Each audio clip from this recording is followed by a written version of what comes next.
फिर वही बात दोहराता हूं जो समाजवादी पार्टी लगातार दोहरा रही है। जो किसान आंदोलन कर रहे हैं, जो दिल्ली में आंदोलन कर रहे हैं या जगह जगह अपनी बात रख रहे हैं, समाजवादी पार्टी पूरी तरीके से उनका समर्थन करती है। ऐसे कानून वापस हों, क्योंकि अगर ऐसे कानून आएंगे तो हमारे किसान की कभी खुशहाली नहीं आ सकती। उनको लूट लिया जाएगा, उनकी खेती बर्बाद हो जाएगी और किसान को कभी भी बाजार के ऊपर नहीं छोड़ा जा सकता। अगर कोई मदद कर सकता है किसान की, गरीब की, तो वो सरकार मदद कर सकती है। ये तीनों कानून ऐसे हैं जिससे हमारे गरीब, हमारे किसान बर्बाद हो जाएंगे। इधर जो सरकार चली है दिल्ली की और उत्तर प्रदेश की, इन सरकारों की गलत नीतियों ने हमारे नौजवानों का काम, रोजगार और नौकरी छीन ली। कभी कभी लोग आरोप लगाते थे, इस सरकार से पहले जो समाजवादी सरकार थी जाति के आधार पर आरोप लगाते थे। हम उन लोगों को ढूंढ रहे हैं कि जो समाजवादी पार्टी पर जाति का आरोप लगाते थे, आखिरकार वो कहां हैं? अब क्यों नहीं किसी सरकार पर जाति का आरोप लगा रहे हैं? वो आंकड़े बहुत सारे हैं जिनको कहा जा सकता है, बताया जा सकता है, बस हम उन्हें ढूंढ रहे हैं कि वो आखिरकार जाति के नाम पर जो आरोप लगा रहे थे वो आज क्यों नहीं लगा रहे हैं। हम उन्हें भी ढूंढ रहे हैं जो कभी कभी समाजवादी सरकार में कहते थे 5 मुख्यमंत्री हैं।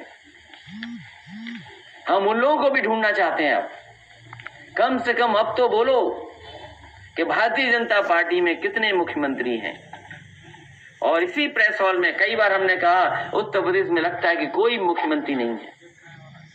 इस पिता की अगर कहानी सुने कोई तो उसे यकीन आ जाएगा कि उत्तर प्रदेश में कोई सरकार नहीं है।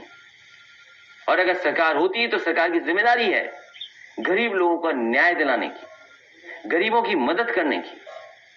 लेकिन ये सरकार अब जाने वाली है। हमें खुशी है इस बात की कि बड़ी संख्या में पूर्व मंत्री, पूर्व विधायक, पूर्व सांसद और उनके साथ बड़ी संख्या में जनप्रतिनिधि पार्टी में शामिल हो रहे हैं। ये समाजवादी पार्टी की ताकत बढ़ रही है। हम इन सभी साथियों को भरोसा दिलाते हैं कि समाजवादी पार्टी डॉक्टर भीमराव अम्बेडकर जी के सिद्धांतों पर चलने वाली, डॉक्टर राम मनोहर लोहिया जी के सिद्धांतों पर चलने वाली लगातार इन दोनों नेताओं के विचारों को जनता तक पहुंचाएगी। असली भारत, मजबूत भारत और समाजवादी भारत तभी बनेगा जब इन दोनों की विचारधारा को जनता तक हम पहुंचाने में कामयाब हो जाएंगे।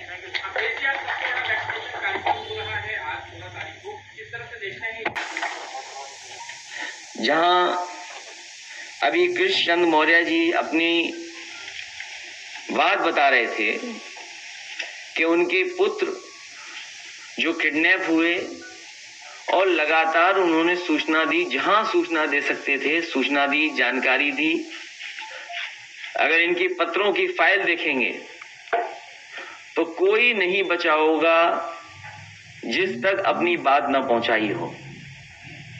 लेकिन आज भी उन्हें न्याय नहीं मिल पाया है। और ये एक कहानी नहीं है, ये इकलौते कृष्ण मौर्य जी नहीं है। न जाने कितने उत्तर प्रदेश में ऐसे लोग हैं जिनके साथ दिन प्रतिदिन घटनाएं हो रही हैं। न जाने कितने ऐसे लोग हैं जो फेक इनकाउंटर में मार दिए गए। कई ऐसे भी लोग हैं जिन पर कोई गंभीर धारा नहीं थी, कोई गंभीर मुकदमा नहीं था, उसके बावजूद भी फेक इनकाउंटर के बहाने इस सरकार ने उनकी जान ले ली। पूरे देश में सबसे ज्यादा अगर कस्टोडियल डेथ कहीं हुई है तो वो उत्तर प्रदेश में भारतीय जनता पार्टी की सरकार में हो रही हैं। सबसे ज्यादा अगर कहीं झूठे मुकदमे लिखे जा रहे हैं वो भी भारतीय जनता पार्टी की सरकार में लिखे जा रहे हैं। सबसे ज्यादा माताओं बहनों पर अगर कहीं घटनाएं घट रही हैं वो उत्तर प्रदेश में भारतीय जनता पार्टी की सरकार में हो रहा है। नेशनल ह्यूमन राइट कमीशन, जिस पर न केवल हमको बल्कि बहुत लोगों को भरोसा है, सबसे ज्यादा नोटिस अगर किसी सरकार को मिली हैं तो भारतीय जनता पार्टी की सरकार को नोटिस दी गई हैं और यहां तक कहा गया है कि जो फेक इनकाउंटर हुए हैं उनके परिवारों को मुआवजा दिया जाए। इधर जब अखबार पढ़ते हैं, उठाते हैं, न केवल आम जनता लोगों के साथ ही अन्याय हो रहा है, पुलिस के लोग पुलिस पर अन्याय कर रहे हैं। पुलिस के लोग, पुलिस की जो कांस्टेबल्स हैं, महिला कांस्टेबल्स हैं, उन तक पे अन्याय हो रहा है। किसान दुखी है, परेशान है। इतने झूठे मुकदमे किसान आंदोलन पर किसी पार्टी के नेता कार्यकर्ताओं पे नहीं लगे होंगे जितने समाजवादी पार्टी के नेताओं कार्यकर्ताओं पर लगे हैं। ऐसी ही बड़ी खबरों को देखने के लिए जुड़े रहिए हमारे साथ न्यूज़ टाइम भारत।